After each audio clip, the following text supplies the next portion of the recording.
Right off the top at 6, morning misery on Miami Beach as high tides rose up from the bay, flooding a lot of streets.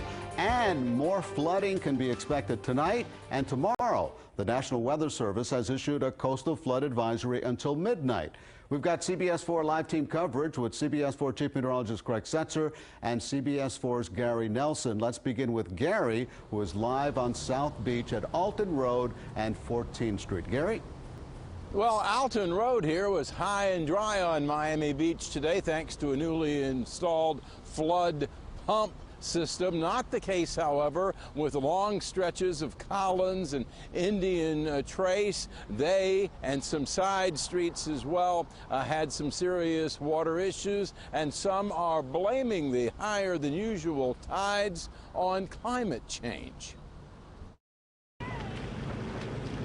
It was a rough morning slog on parts of Miami Beach as the Earth and Moon aligned for a king tide, a massive inflow of water from the sea. On Hallandale and Hollywood Beach, too, water covered A1A in places. But while full moon tidal floods aren't uncommon, no one's seen it as bad as this. Ask Argentina Rodriguez, a beach resident of 3 decades. That's the first time you can see something like that.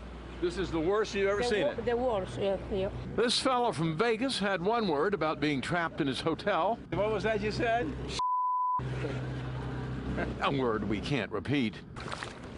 Carmen Rincon sloshed to her car today. Terrible, terrible, and I am very worried about what is going to happen after this. She is worried. All of us are going to be even more effective in going out there and convincing others. About the same thing former Vice President Al Gore is, as he hosted a summit in Miami on global warming. Climate change is a reality, and we're seeing it today on the streets of Miami Beach.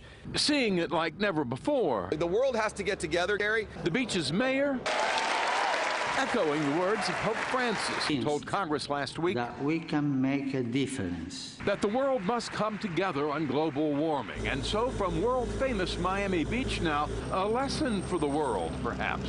I think that wakes up a lot of people around the world because, as you know, whatever happens on Miami Beach, the world knows about. Without a dramatic decrease in smokestacks belching carbon and auto exhaust pipes spewing pollutants, experts say in 30 years or so, a drive along Ocean Drive could be a drive in the ocean. Downtown Miami could be awash.